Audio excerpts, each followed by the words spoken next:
nggak selamanya juga micromanage itu jelek. Halo, selamat datang kembali di podcast Gerapadi Insight, tempat kita ngobrolin seputar bisnis, inovasi, dan gimana caranya berkembang di era yang serba cepat ini.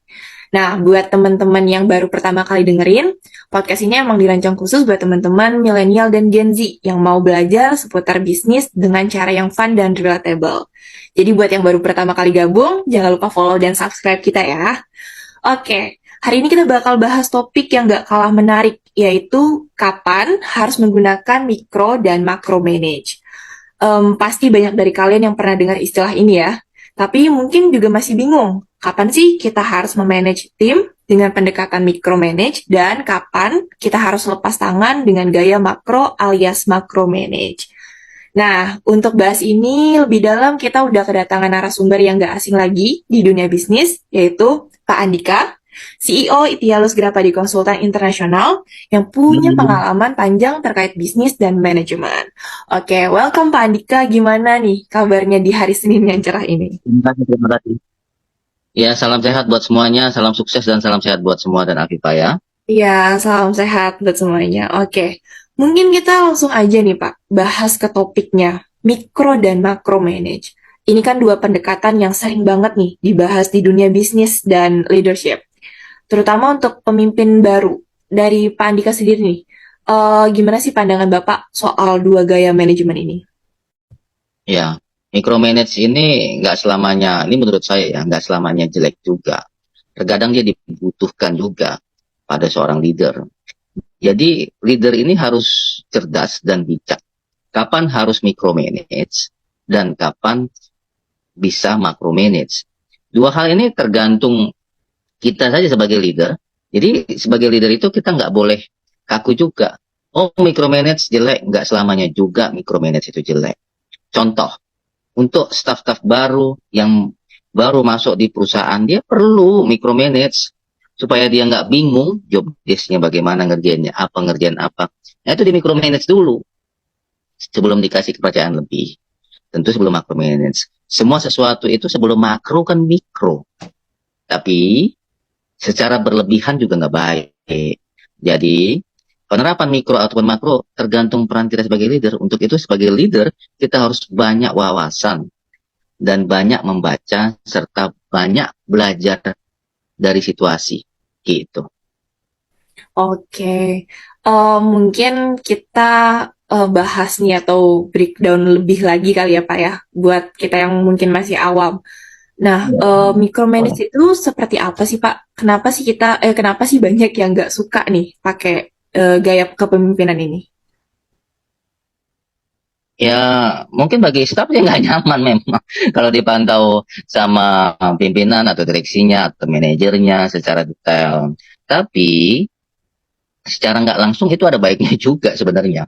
Kadang-kadang misalnya kita contoh ya, ada nggak sekelas leader itu leader itu melakukan mikro dan makro manage. Contohnya sekarang untuk mikro manage misalnya kelas presiden kenapa sih harus turun ke bawah memperhatikan hal-hal kecil, hal-hal detail. Nah itu dia. Kadang-kadang hal detail itu perlu juga kita ketahui sebagai leader itu jangan kaku juga. Oh micromanage jelek, kalau gitu saya nggak usah kontrol staff saya. Kalau gitu saya nggak usah pantau staff saya. Maka yang terjadi apa? Yang terjadi akhirnya staffnya malah nggak perform. Ya, kan sudah ada yang kontrol Pak. Nah itu perlu juga kita sebagai pimpinan atau direksi atau owner ya lihat ke bawah. Melakukan micromanage itu diperlukan sesekali. Cuman kalau berlebihan memang nggak baik gitu. Memang cenderung dia nggak nyaman ya bagi staff ya. Karena apa? Ya banyak yang bilang itu menghilangkan kreativitas. Kalau berlebihan menurut saya. Tapi kalau sesekali dia melakukan micromanage, no problem bagi saya gitu. Ya ya, menarik banget nih Pak. Nah, kalau untuk makro manajemen sendiri Pak, ini kan banyak banget yang yang bilang lebih ideal karena lebih memberikan kebebasan kepada tim. Menurut Bapak benar begitu nggak sih? Gini, kebebasan itu di dalam bisnis segala macam ada rule-nya, ada aturannya. Tentu leader itu paham visi dan misi bisnisnya. Kalau dia lihat timnya sudah offset, dia harus melakukan yang namanya micromanage. Nggak dibiarin offset. Kalau dibiarin offset, tentu tim ini jadi nggak punya arah dong. Jadi nggak punya tujuan dong. Sudah melenceng dari tujuan dong. Memang tadi yang saya katakan, nggak selamanya micromanage selalu bagus. Dan micromanage pun selalu bagus. Ini harus kita lakukan dengan bijak. Dalam mentreatment SDM atau tim yang kita punya tadi. Jangan kita gara-gara terbrainwash bahwa micromanage itu nggak bagus, kita langsung lepas kontrol. Contohnya sesuatu yang harus di micromanage. Contoh, misalnya kita punya driver, ya kan? Oh, udah, biar aja, nggak usah kamu kontrol di mana dia, biarin aja. Nah, yang terjadi apa? Mobilnya entah kemana. Memang kepercayaan tuh ya perlu, cuman kadang-kadang kita perlu kontrol juga ke bawah, jadi nggak benar-benar kita percaya totalitas juga. Harus kita kontrol dia di mana. Seharusnya kalau dia sudah mengerti, kita tidak perlu melakukan micromanage lagi, karena dia sudah memberi laporan di mana posisi, sedang di mana posisi, sedang melakukan perjalanan kemana, itu perlu. Jadi kadang-kadang memang mikro dan makromanage itu tergantung keadaan, tergantung situasi. Kalau misalnya sekelas menteri ya, kalau sekelas menteri tidak melakukan micromanage, kita bisa lihat banyak penelundupan kapal. Kalau di Kementerian KKP, kita lihat Menteri Susi. Itu micromanage sampai dia yang ledakin kapalnya dong. Ya kan? Nah, kalau nggak dilakukan itu, apakah di bawah itu berani melakukan itu? Belum tentu. Jadi situasi tertentu, micromanage itu diperlukan juga. Nggak selamanya negatif. Gitu. Oke, Pak. Nah, dari Bapak sendiri mungkin ada nggak sih, Pak, kayak tanda-tanda khusus untuk kita tahu nih, kapan benar waktunya kita untuk micromanage dan kapan nih saat yang tepat untuk kita tuh macromanage dengan di semua situasi. Oke, itu bagus pertanyaannya ya. Kapan leader itu harus macromanage dan kapan dia harus micromanage? Ketika tim kita sudah paham tujuannya, paham visi misi perusahaan, paham tujuan tim tadi, ya sudah, macromanage aja, nggak perlu micromanage. Tapi kalau dia belum tentu arah, misalnya kita anggap dia bayi, ya, bayi kalau kita biarkan aja, atau dia bingung, bagaimana gua harus ngadapin hidup ini?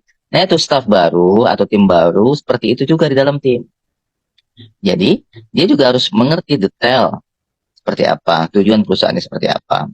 Kalau dia sudah paham tujuannya, visi misi perusahaan, oh, bos gua tuh sukanya yang begini, oh, gua nggak perlu dikontrol, gue yang akan melaporkan kepada atasan gua. Nah, yang seperti itu nggak perlu lagi micromanage. Tentu dia sudah mandiri dan berdiri sendiri, dan tentu juga bisa mengekspresikan apa yang ada di kepalanya. Micromanage juga bukan berarti tidak bisa mengekspresikan diri, bisa sama. Cuman memang cenderung dibentuk untuk mengikuti visi misi dari core business. Karena setiap bisnis itu visi misinya beda. Kita nggak bisa melenceng tuh dari visi misi atasan kita. Ya, bayangin aja dalam satu mobil tuh nanti rodanya satu ke kanan, satu ke kiri, satu ke belakang. Itu namanya tidak satu visi dan misi. Makanya terkadang perlu juga untuk meluruskan tim tadi, manajemen micromanage diterapin dalam bisnis gitu. Oke, Pak. Jadi kalau misalnya intinya pada ini tuh kayak kepercayaannya ya, Pak ya, dibangun antara pemimpin sama timnya gitu ya, Pak ya. Nah, gimana sih Pak cara kita nih? Mungkin ini kita ngomongin soal pemimpinnya dulu nih.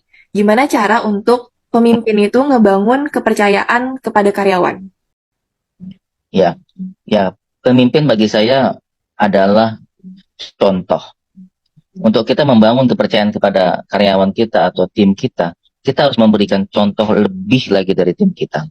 Misalnya, tim kita bekerjanya 2 jam, kita harus lebih, ya kan?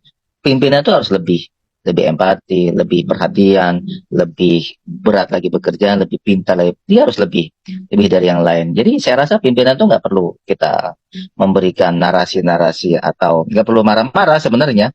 Seperti apa? Nggak perlu banyak ceramah juga, tapi banyaklah bekerja. Kalau pemimpin itu tidak perlu terlalu banyak mengeluarkan narasi-narasi nggak penting, tapi banyaklah memberi contoh-contoh yang baik bagi timnya. Gitu. Oke, tadi udah dari sisi pemimpin. Nah, advice untuk sisi karyawan dan tim nih Pak. Gimana sih kita kayak untuk membangun juga nih kepercayaannya? Ya, memang berat ya kadang kalau di micromanage. Itulah micromanage. Jadi terkadang emas itu diukir memang dengan sangat keras, dipalu, dibakar dan lain sebagainya.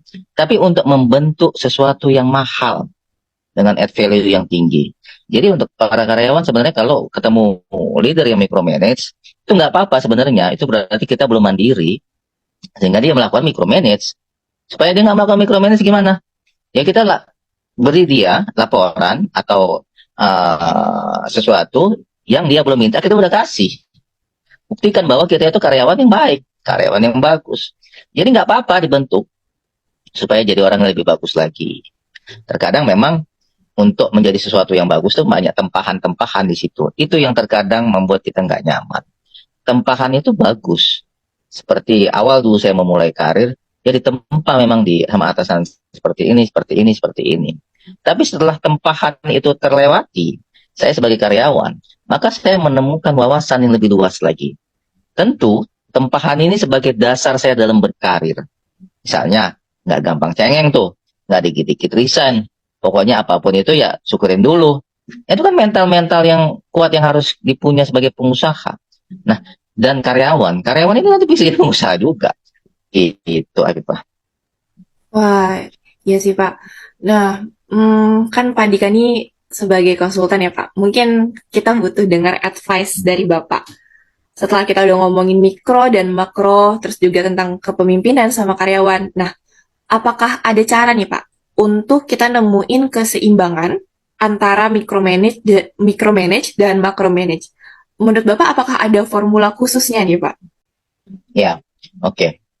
Memang pimpinan itu perlu intuisi. Intuisi itu artinya kepekaan terhadap situasi. Nggak selamanya juga micromanage itu jelek. Juga nggak selamanya macromanage itu bagus. Jadi dua-dua hal ini memiliki kelebihan dan kekurangan. Tergantung bagaimana kita treatment. Nah, untuk sebuah tim juga begitu. Ya, tim itu harus ngikut ke kepala, harus turut komando. Kenapa begitu, Pak? Ya iya, bayangin aja kepalanya ke kanan, nanti ekornya ke kiri. Jadi seperti apa timnya? Jadi, orang yang memerintah itu dia harus bisa diperintah dulu. Kalau dia sudah bisa diperintah dan melaksanakan perintah dari atasannya, berarti dia bisa memerintah. Artinya apa? Dia sudah tahu flow-nya itu. Bagaimana cara atasannya memerintah, bagaimana cara atasannya ngontrol, bagaimana cara atasannya melakukan treatment makro dan micromanage, sehingga itu bisa dia gunakan untuk pengalaman hidupnya. Untuk dia sesuaikan di dalam hidupnya. Seperti apa yang harus dia lakukan dalam bisnis, dalam keluarga, dan lain sebagainya. Karena mikro dan macromanage bukan hanya dalam bisnis, tapi ya dalam keluarga juga ada. Gitu, Aifah. Oke. Nah, ini ada pertanyaan terkait ini Pak, soal tim kreatif. Kan udah masif ya Pak ya, apalagi yang kerja di konten kreator gitu, misalnya industri yang seperti itu, desain dan teknologi. Nah, menurut Bapak, pendekatan yang lebih pas itu gimana Pak? Mikro atau makro? Mengingat tim kreatif itu kan butuh kebebasan ya Pak. Gimana Pak? Ya, semua itu memang butuh kebebasan. Cuman tetap harus dikontrol selama dia masih hidup di dunia. ada hukum alam, ada hukum bisnis, ada hukum properti. Semua kita tuh diikat oleh hukum itu. Jadi nggak bisa juga kita hidup suka-suka. Dalam berkreativitas juga harus ada deadline. Ada kontrolnya, kapan karya seni itu jadi. Bayangin aja, kalau kita sebagai karyawan, kita nggak mau tuh dikontrol berapa lama tuh karya kita jadi. Efeknya apa? Ya suka-suka kita kan sebagai manusia. Makanya sebagai karyawan kita juga harus banyak introspeksi diri. Bahwa, gue juga perlu ikut aturan itu. Di mana gue kerja, ya gue harus ikut aturan itu. Di mana kolam, ya di situ kita harus ikut, berenang di situ. Sebagai ikan yang nuruti aturan-aturan di kolam itu seperti apa. Gitu. Jadi nggak bisa, mau apapun profesinya, saya katakan bahwa dia tidak bisa sesuka hati, tidak nurut sama leadernya. Misalnya kita masih di Indonesia. Semua seniman masih terikat dengan undang-undang Republik Indonesia. Oh, bisa nggak dia suka-suka? Suka-suka aja. Nggak bisa. Misalnya dalam karya seninya dia taruh yang hal-hal nggak senonoh. Kan itu melanggar undang-undang.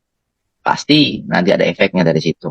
Jadi sebagai seniman kita juga harus tahu aturan main ya saya bilang. Jadi aturan main di perusahaan, aturan main di bisnis, aturan main di pada alam itu seperti apa.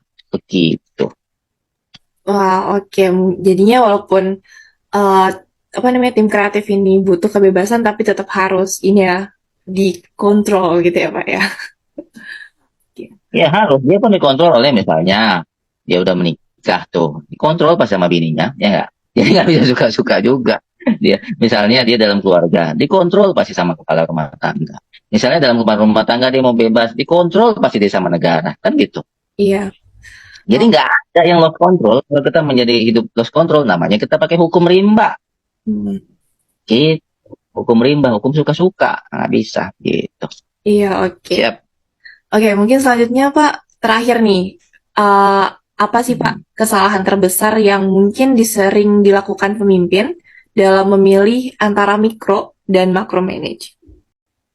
Iya, saya sebagai pemimpin juga kadang ya banyak, kadang hilaf juga sampai terlalu mikro juga kadang ya bablas offside. Ya kita sebagai leader tuh harus banyak introspeksi juga. Kadang juga terlalu makro. Artinya saya biarin aja apakah tim saya nih mau bagus mau enggak saya biarin aja, nggak usah saya kasih advice, nggak usah saya bimbing, saya biarin aja. Tentu tanaman yang nggak dibimbing atau nggak disiram ya beda hasilnya dengan yang disiram.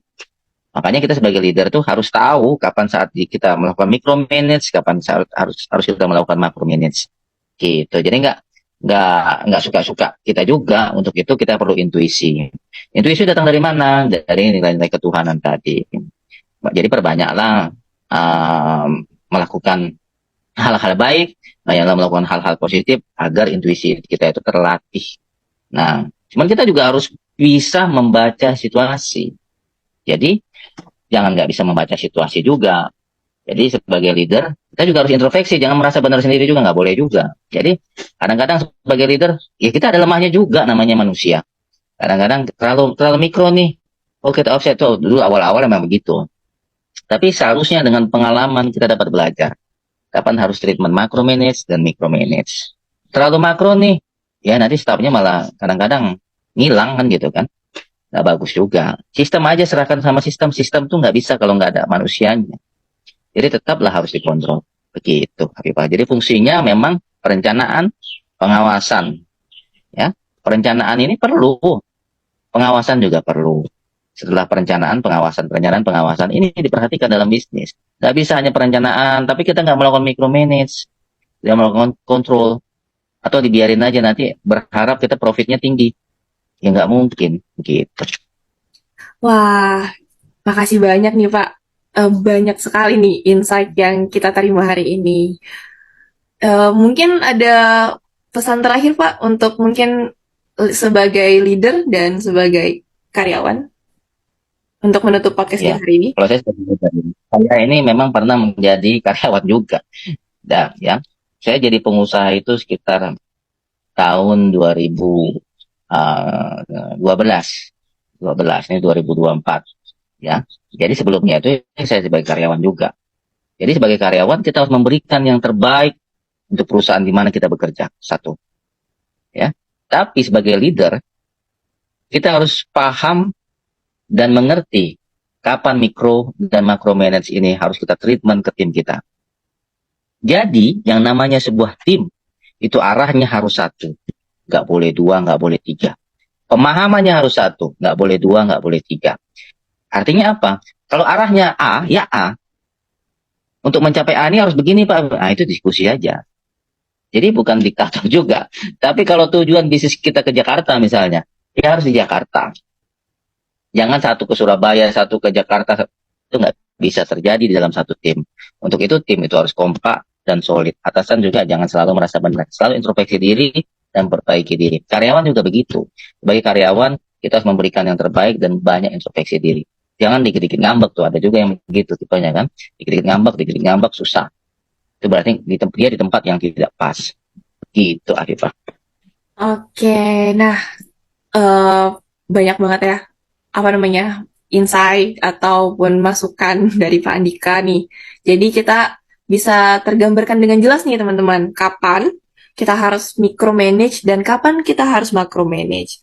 Itu tergantung situasi dan kebutuhan tim gitu ya. Nah, Yang penting mungkin saya bisa kayak kasih kesimpulan ini. Yang penting dari seorang pemimpin tuh kita harus tahu kapan harus terlibat dalam tim dan kapan juga harus memberikan kepercayaan penuh kepada tim. Nah, buat teman-teman pendengar nih, semoga obrolan kita kali ini bermanfaat ya. Dan apalagi buat yang sedang belajar memimpin tim dan mengelola bisnis. Sekali lagi terima kasih buat Pak Andika. Buat teman-teman yang dengerin, jangan lupa untuk selalu beradaptasi dan dengarkan nih feedback dari timnya. Oke, mungkin sampai di sini dulu nih podcast kita hari ini. Terima kasih buat teman-teman yang dengerin, buat Pak Andika, dan buat kalian yang terus mau dapat insight tentang dunia bisnis, leadership, atau entrepreneur, jangan lupa untuk follow podcast kita. Oke, sampai ketemu di podcast berikutnya. See ya!